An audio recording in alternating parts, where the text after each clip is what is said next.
What about the Good Samaritan? That's the main story, right? What's the main story of the Good Samaritan? A stranger. So let me just say this to us, because for some of us, service, like any other thing, is really part of who we are, part of our DNA, part of our character, that it's easy for us. Some of you, service is easy, right? It becomes a natural outflow of who you are.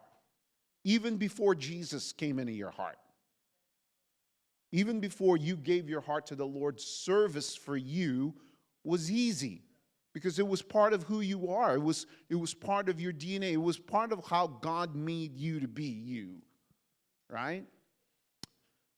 For some of us, service is hard because we're introverted people. We like our space, and God bless those who try to burst into our bubble. You know what I'm saying, right? Some people come into your personal space. I didn't even know this. I mean, it's funny how life brings learning, I didn't even know this idea of personal space, because I know I'm that guy that breaks everybody's personal space. Because if I'm going to meet you, I'm coming right at you, right? And I'm not worried about, hey, shaking your hand, whatever. You know, I'm just coming in right into your personal space. And some of you who first met me probably thinking, that guy, I don't know about him, right? So now we're learning these things about personal space. Like, really? Some of you are like, yeah, I wish that we would have learned it a lot sooner. Now, I wish I would have learned that a lot sooner for me, right? So when we talk about service, this idea this morning, this idea of serving others reflects Christ's selfless love and embodies living for him, is a powerful idea. When we think about service as a way to reflect Christ's love, for me to live as Christ and to die as gain. When I am serving, I am reflecting Christ's selfless love, because you know, right? The idea of the cross is Christ's selfless love. It's he who knew no sin became sin for us, so that we who were sinful creatures can come and make its way back to the Father. Right? So that when I think about service, if a paradigm shift can happen, if I think about service as a way for me to reflect Christ's selfless love, service takes on a different idea, right? Because for most of us, service is a sacrifice. For most of us, service is, do I really have to? Like, well, my kids aren't here, so that's great. I can talk about them this morning. Like, I got to bribe my kids. Like, chores. Okay, I'm going to take the trash to the trash container, and it's 25 cents to do that. So you can earn money for BGMC.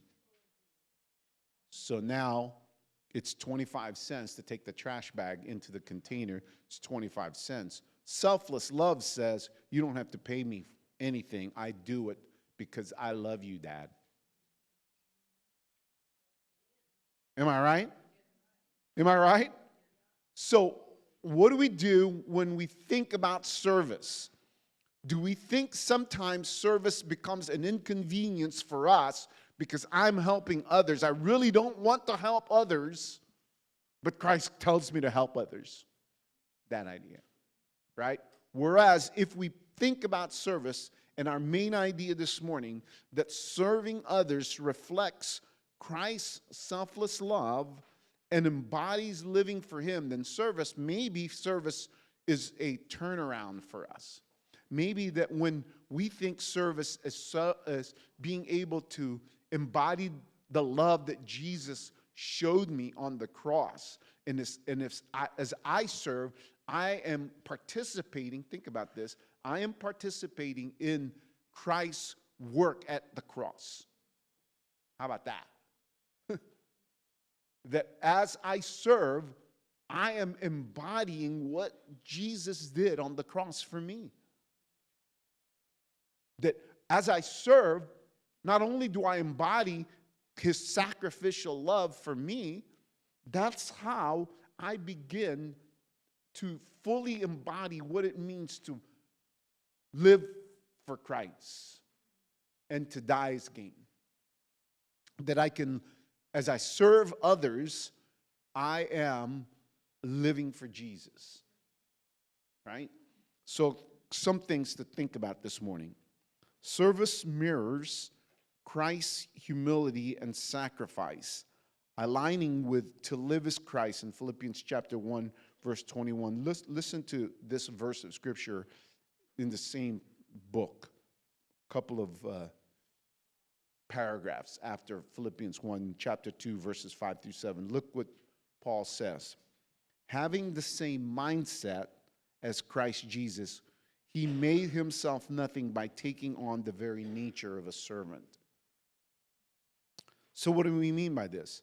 That when I am participating in service, as that becomes part of my life, as I'm putting that discipline into my life, what it's actually doing is help me in the areas of humility and sacrifice.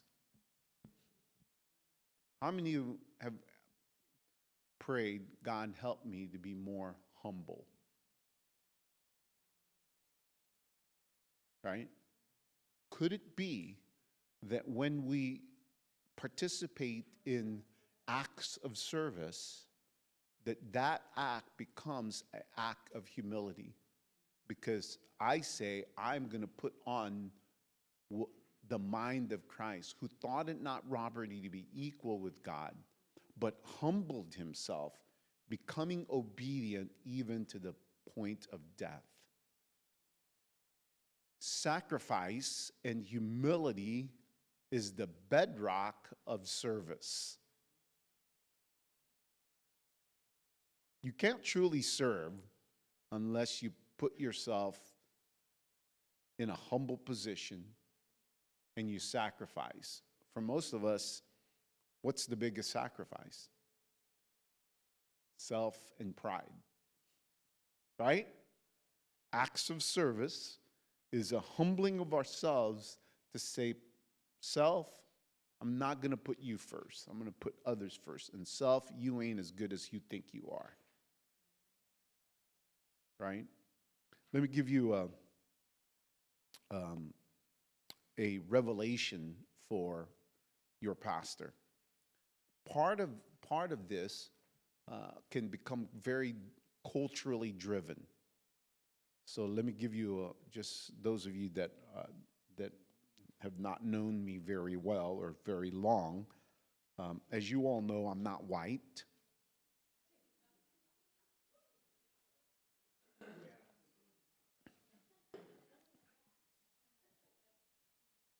And if you said, yes, Pastor, I'm like, man, you have really good eyesight. You have incredible discernment that you are not white. I know, right? So for those of you who don't know, I'm Filipino. I'm Asian at birth. This is a great, I've said this to you all, and let me just digress for a moment. Right now, we're a minority. But when we get to heaven, we're going to be a majority. Just want to let you know that. And for those of you who love potatoes more than rice, you better start changing your eating habits. Because when we get to heaven, you all are going to start eating rice. Because there's going to, just to let you all know, there's going to be more of us than you when we get to heaven. Because right now, I think we're like 2 billion, I think 2 or 3 billion. I mean, China alone has 1 billion. Like there's a bunch of us, man, and the church is growing in China. You know what I'm saying? So I just digress. Let me come back. Um, so growing up, and I didn't know this, because you're a kid, you don't know it, right? You haven't put, you haven't connected the dots together. Growing up as a kid in the Philippines, because of my grandpa, who was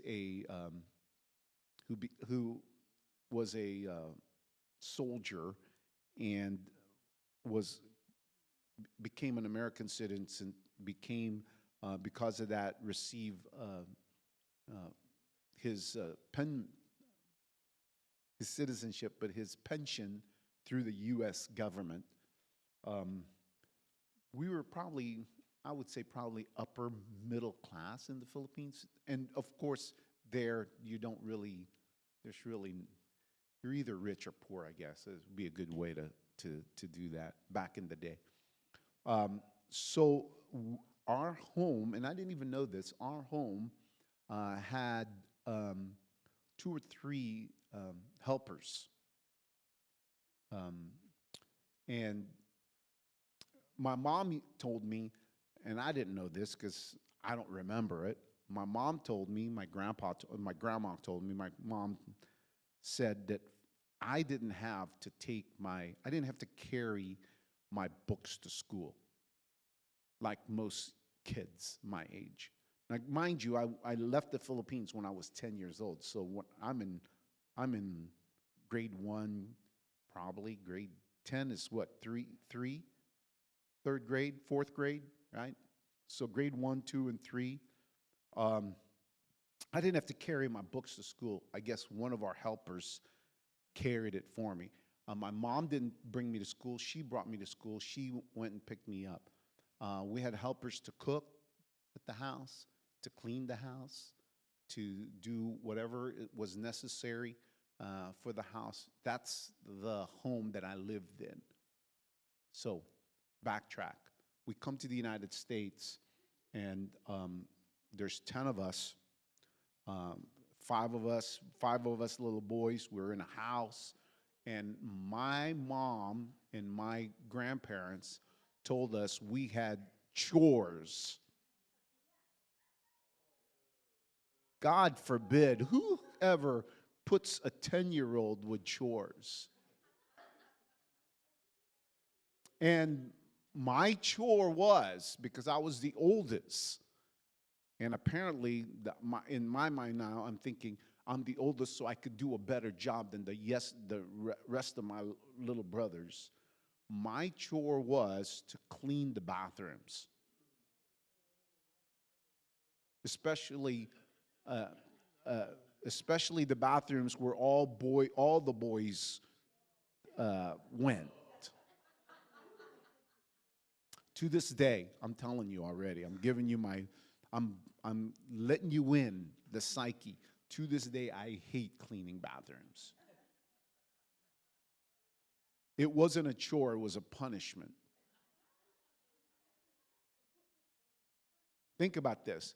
Think about if I learned, think about if I learned, I'm just saying that to you to now say to this 67-year-old self, if he could talk back to the 10-year-old self, who, if at that point in his life had given his heart to Jesus, to talk back to him and say, every time you bent down and was wiping your brother's urine on the floor and around the bath, and you were wiping that and hating every bit of it, could it be that when you were doing that, you humbled yourself, becoming obedient to the point of death? You didn't think of it robbery to be equal with your parents so that you can pawn it off to somebody else, but you humbled yourself, and it became an act of service to you so that you become more like Jesus every time you bent down on the ground and you wiped that as a sacrifice to the Lord. I wonder the spiritual discipline that would have carried me to the rest of my adulthood, and what you teach your children. So let me just suggest to you, as a way for us to talk about discipline to talk about service as a way for us to reinvent service into our own practical lives so that it doesn't become chores. Maybe it becomes service to the Lord. Maybe it becomes service to others. Maybe it becomes service that as I participate in service, I become more like Jesus. I deny myself, I humble myself, and it becomes for me a sacrifice that aligns myself to this idea that that Jesus on the cross is able to be lived out in my own life. Something to think about. Second thing, that service becomes an act of love. That it's an act of love that we demonstrate Christ's presence to others. And listen to Matthew's Gospel 25, verse 40. Whatever you did for one of these, the least of these, your brothers and sisters, you did for me. That's really pretty powerful. That what you do as an act of service, you do as if Christ was the one you were serving. Okay? Any thoughts so far?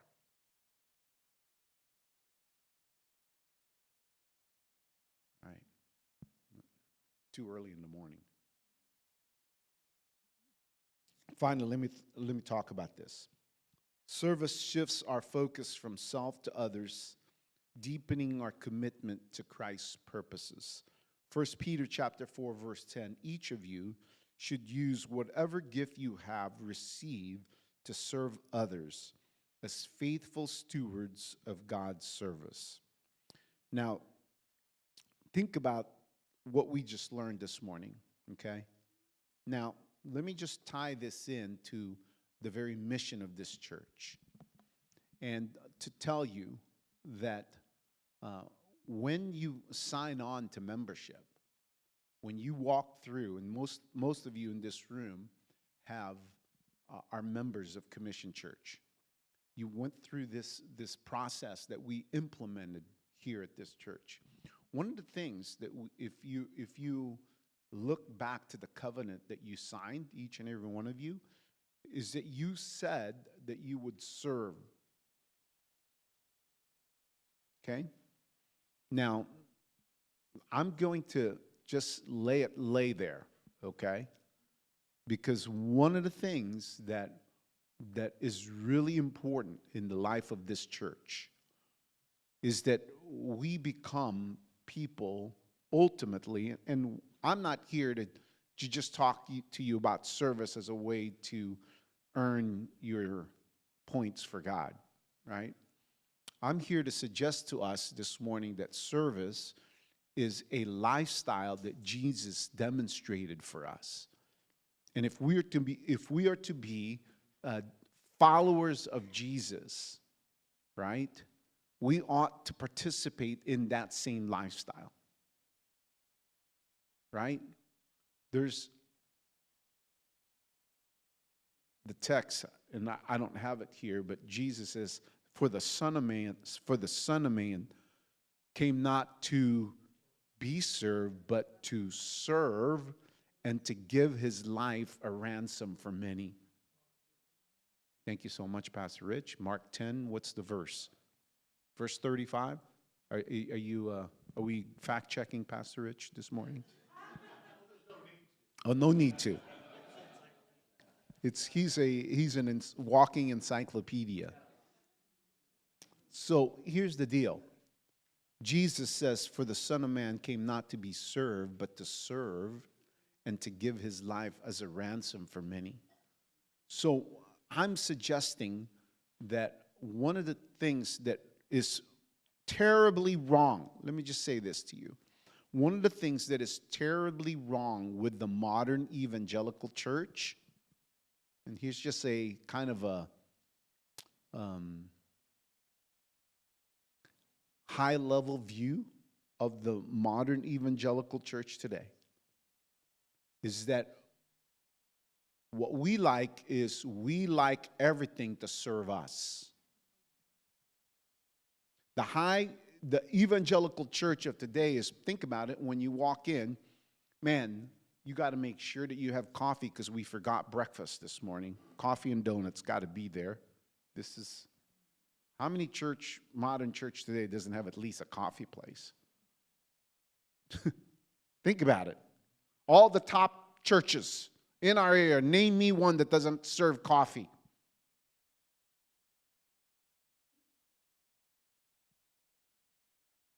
I can tell you, start naming them off. Name the biggest churches that we have in our city.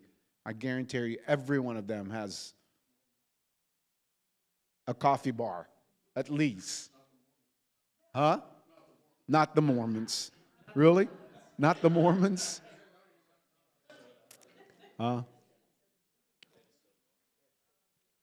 All right. Well, so think about this. So you have this. You have to have the right lighting, the right temperature. You don't want it to be hot, too cold, whatever, right? Except for your kids. Stuff for your kids. Yeah. Think about this. The modern evangelical church of today is about catering to you and your needs. It's about consumerism. And that is antithetical, let me just say this to you, that is antithetical to the gospel of Jesus. Could you imagine Jesus walking into the church and saying, hey, you got to have coffee for me this morning. You got to have this. You got to have that. You got to have this. You got to have that. Right? It is antithetical to the message of the kingdom. It is not about you consuming. It is about you serving. And that, by the way, just gnaws at us. How dare the pastor talk about service? Here's the deal. Well, I give my tithe. That's enough. I gave. I showed up. That's enough. That I blessed them with my presence. Right? So when we talk, by the way, and I know this, thinking about today's lesson, I know this.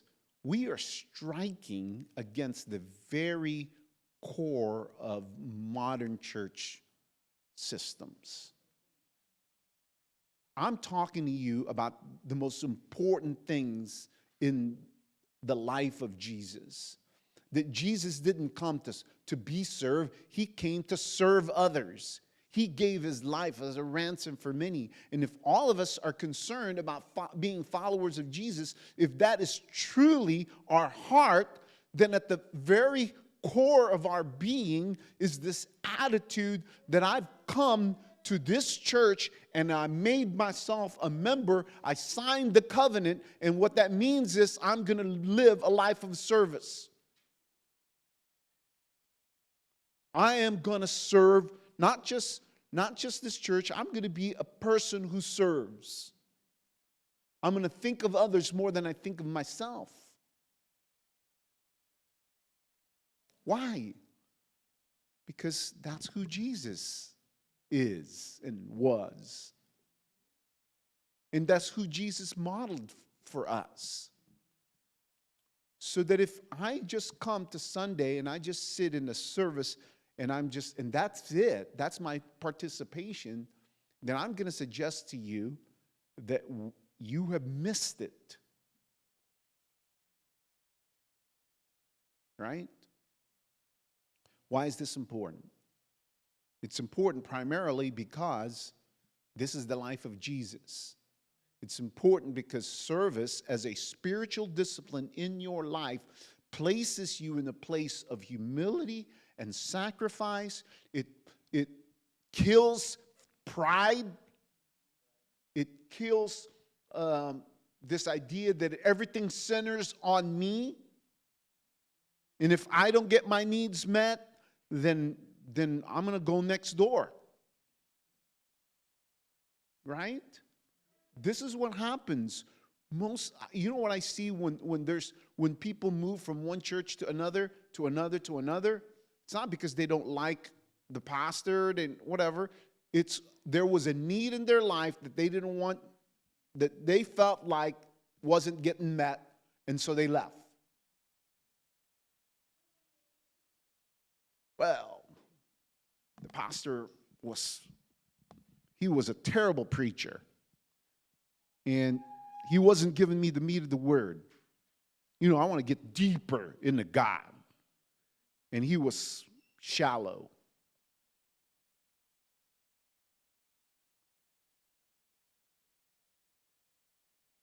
Really?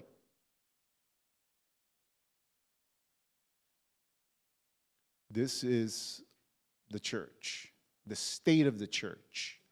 And I'm here to suggest to us that's not what Jesus modeled for us. I'm here to suggest to us that the life of the church is about you and I humbling ourselves in service to others. And when we fight against that, when we don't want to serve, right, then we are fighting against the very heartbeat of God. And that's not his intent. Amen? All right, questions for me today?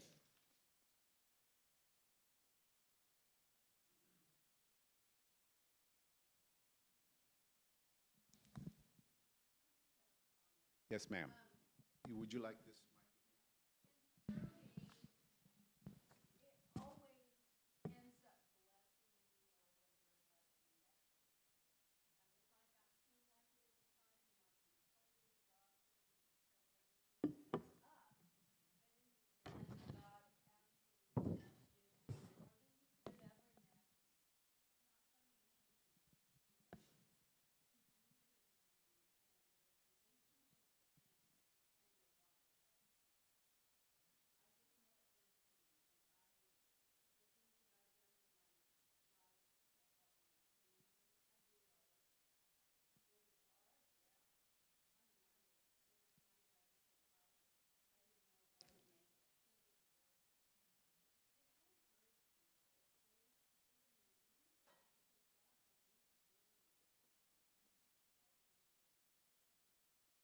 By the way, I'm glad I'm talking about this morning. As you all know, we will be. I don't know if we put it out yet. You have. There is a members meeting that is scheduled on October the 19th for the 9 o'clock hour, the discipleship hour. So if you are a member of Commission Church, please make sure to put that down. So most of you are in here are probably all members. You already make it to discipleship hour. Please make sure that you come that Sunday. It's important for us as a church. We're going to be sharing some things with you, and it aligns itself to this idea of service. And it's important for you to be here, because we're at a tipping point as a church, and we have to make decisions that are crucial for us if we are to do and follow the Lord's plan for our church. But it involves each and every one of us, and it involves a life of service for each and every one of us. Things that, anyway, I don't know about you, but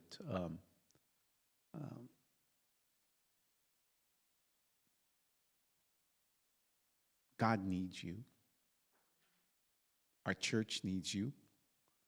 And it's important that you exercise the gifts God has put in you, because that's the only way, as Lisa suggests, that's the only way that you can thrive, grow, and be successful. Yeah.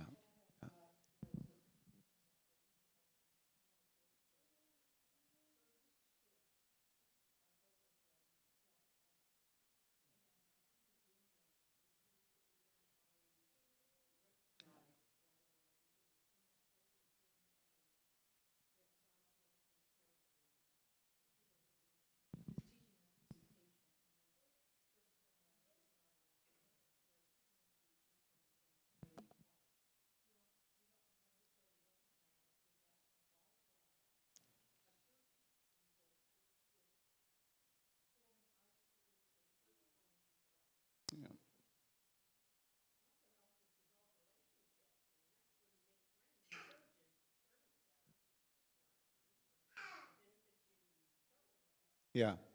Yeah, I think that's the hardest. That's a crucial piece, Jan, is that when we even talk about our own mission statement to commission and mobilize passionate followers of Jesus to encounter God, connect with others, that in service we then become connected to one another, right? We serve together, and because we serve together, we get to know one another, right? Some of you have formed friendships because you're in ministry together. Yeah.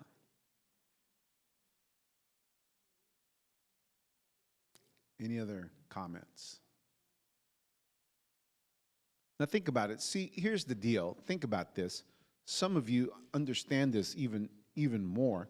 Like in service, sometimes people don't understand this is the stuff that happens, a lot of it behind the scenes that you don't even think about, right? Like for those of us who are here, like enjoying the service with the worship and all of that on Sunday morning, well, right behind us is kids area, right? And you are grateful to be able to take your kids to our kids area, but guess what? They're serving in there, right? So that you can enjoy a Sunday morning service here in the sanctuary. But look at behind the scenes, right? Because and one of the things that we do for Family Sundays is we try to incorporate our children in our worship. So not only can we model to them what it means to worship God on a Sunday and be with us as a family to worship together, but it also helps our kids' areas so that they don't have to serve, and every week they're serving there, right? So it gives them that kind of time off so that they can enjoy the service, right? But some of you know that it's really not a time off because there's other areas where kids are still meeting and we need help, like preschool and nursery still meeting even in family, right? So it's important. Some of you, like the worship team, they're here at 8 o'clock in the morning preparing. Most of you, the people that come in on worship at 10:15 and now in 30 minutes from now, they didn't know that at 8 o'clock the worship team was already here. That's a 2-hour commitment prior to you walking into the building to worship the Lord. That's sacrifice, right? They don't know that. All they might know is, oh, gosh, it's too loud. Lower that thing down. Wow. These folks were here at 8 o'clock trying to prepare themselves to minister to the Lord and to you. Give them a little grace. Right? This is what service does, right? And understanding. Anything else? All right, make sure October the 19th at 9 a.m., you put that down on your calendar. We need you to be here. We're going to talk about a couple of things that's important for our church, and we need all of you to be here to join us that morning.